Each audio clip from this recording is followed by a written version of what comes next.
Hello students, मैं योगिता यादव और आप सभी का मेरी साइंस की क्लास में स्वागत है। स्टूडेंट्स, थोड़ी सी मस्ती के साथ थोड़ी सी स्टडी करना भी जरूरी है। एग्जाम हो गए इसका मतलब ये नहीं, पूरी तरह से रिलैक्स हो जाओ, थोड़ा थोड़ा पढ़ना स्टार्ट कर लो ताकि एकदम से जब सेशन स्टार्ट होगा 1 अप्रैल से तो आपको एकदम से कोई बर्डन नहीं आए। तो स्टूडेंट्स, आपके सीनियर आपके स्कूल के उनसे अपनी बुक्स अरेंज कर लो और थोड़ी थोड़ी स्टडी स्टार्ट कर लो। जैसा कि हमने 2025-26 का सेशन स्टार्ट कर दिया है, आपके लिए वीडियोज बनाने स्टार्ट कर दिए हैं साइंस के, और इसके साथ साथ हम मैथ्स के वीडियो भी आपके लिए बनाएंगे जो कॉमन है, जो आपके लिए मतलब बेसिक हैं कि फार्मूलाज का ओरिजिन क्या है, कैसे ये फार्मूला है, इस प्रकार के मैथ्स के वीडियोज अभी आप देखेंगे। आज हम स्टडी करेंगे क्लास 10 की फिजिक्स का चैप्टर है इलेक्ट्रिसिटी। इस चैप्टर के न्यूमेरिकल्स करेंगे, थोड़े से बेसिक कंसेप्ट आप क्लियर करके जो सिंपल न्यूमेरिकल्स है जिनमें आपको इंटरेस्ट आएगा, जो आपकी का मतलब बेसिक है फिजिक्स का, जिसको जानना जरूरी है, वहां से हम शुरुआत करते हैं इस चैप्टर की। तो इससे पहले कि मैं आज की जो प्रॉब्लम है, आज का जो कंसेप्ट, उसको आपके सामने रखूं, आपके साथ डिस्कस करूं, आप सभी मेरे चैनल को सब्सक्राइब कर लीजिए और बेल आइकन को ऑन कर लीजिए ताकि नेक्स्ट वीडियो की नोटिफिकेशन आपको तुरंत मिले। तो चलो स्टार्ट करते हैं हम आज का अपना इलेक्ट्रिसिटी का चैप्टर। जो आपकी जो क्लासेस हैं 7th 8th एंड 9th की जो क्लासेस आप पढ़ चुके हो, उनमें आप ये पढ़ चुके हैं कि matter has 2 type of charges, positive and negative charge. ये पॉजिटिव और नेगेटिव चार्ज किस पे होता है? पार्टिकल्स पे, दैट कंटेन्स द मैटर। अब वो कौन से पार्टिकल्स हैं जिन पे पॉजिटिव चार्ज होता है और नेगेटिव चार्ज होता है? तो पॉजिटिव चार्ज किस पे होता है? प्रोटॉन पे। Proton has positive charge and electron has a negative charge. Negative charge होता है इलेक्ट्रॉन पे, और न्यूट्रॉन है उस पर कोई चार्ज नहीं होता। तो प्रोटॉन पर कितना पॉजिटिव चार्ज होता है? 1.6 इंटू 10⁻⁻19 कूलम। और इलेक्ट्रॉन पे कितना होता है? वही 1.6 इंटू 10⁻⁻19 कूलम। तो ये जो चार्ज है इलेक्ट्रॉन पे, ये कैसा होता है? नेगेटिव। ये नेगेटिव चार्ज है। और जो प्रोटॉन पे जो चार्ज है ये क्या है? पॉजिटिव। ये कौन सा चार्ज है? पॉजिटिव चार्ज है। दोनों के ऊपर पॉजिटिव चार्ज और नेगेटिव चार्ज इक्वल है। जितना प्रोटॉन पे है उतना ही इलेक्ट्रॉन पे है, और न्यूट्रॉन पर कोई चार्ज नहीं होता है। अब ये जो C है, इसमें ये क्या है? C क्या है? C is the unit of the charge. C stands for coulomb. C stands for coulomb, unit of charge. Coulomb क्या है यहाँ पर? Unit of charge. तो यहाँ पर ये जो कूलम यूनिट ऑफ चार्ज है, इसकी एक प्रोटॉन पे कितना? 1.6 इंटू 10⁻⁻19 पॉजिटिव, और इलेक्ट्रॉन पे 1.6 इंटू -19 नेगेटिव। तो ये क्या शो कर रहा है कि ये जो C है, कूलम है, ये एक बहुत ही बड़ी यूनिट है चार्ज की, एक बिगेस्ट यूनिट है चार्ज की।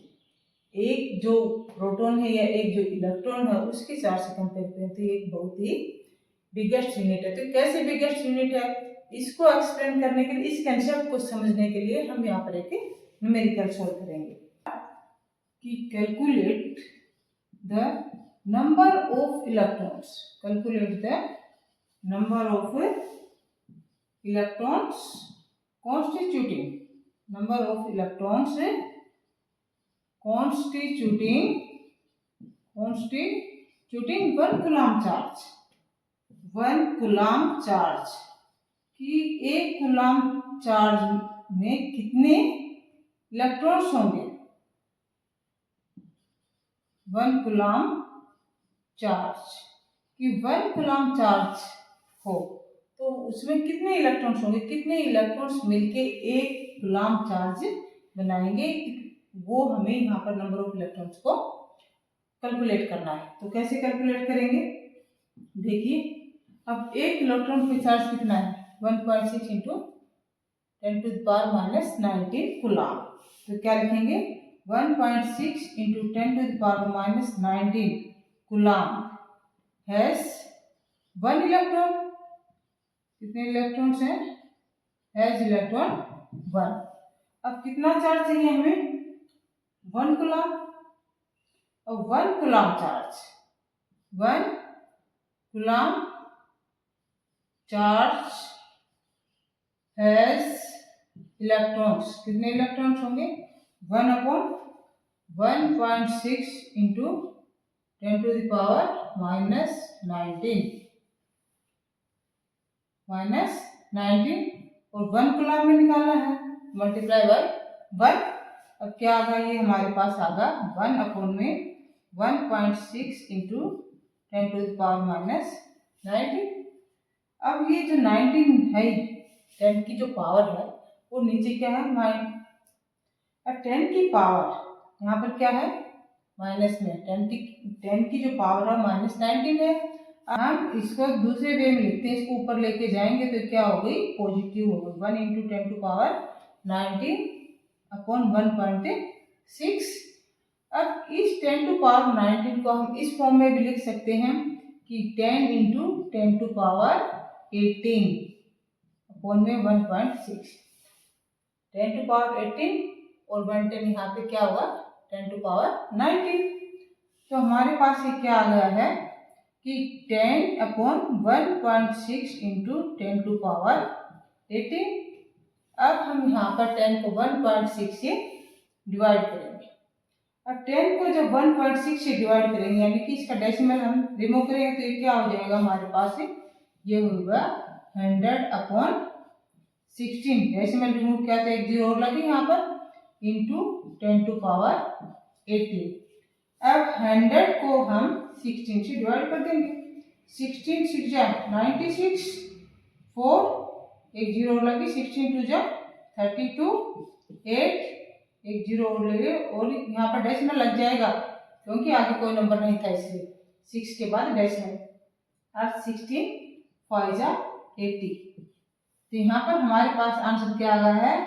6.25 × 10⁻18।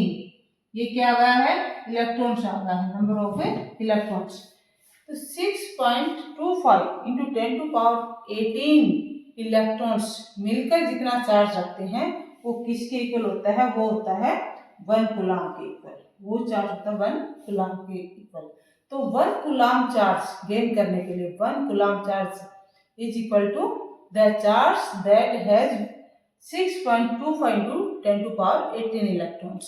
यानी 6.25 × 10⁻18 इलेक्ट्रॉन्स मिलकर जितना चार्ज कॉन्स्टिट्यूट करेंगे वो किसके इक्वल होगा? 1 कूलाम चार्ज के लिए। इसलिए कहते हैं कि 1 कूलाम चार्ज जो है चार्ज की बहुत ही बिगेस्ट यूनिट है। आज के टॉपिक को आप ध्यान से समझिए और क्वेश्चन की हेल्प से अच्छे से कंसेप्ट को क्लियर कीजिए कि 1 कूलाम चार्ज की बिगेस्ट यूनिट क्यों कहलाता है। वीडियो को शेयर कीजिए, लाइक कीजिए और मेरे चैनल को सब्सक्राइब कीजिए। और इसी प्रकार से आपके छोटे छोटे बेसिक कंसेप्ट को क्लियर करने के लिए छोटे छोटे वीडियोज हम लाते रहेंगे। Thank you for watching the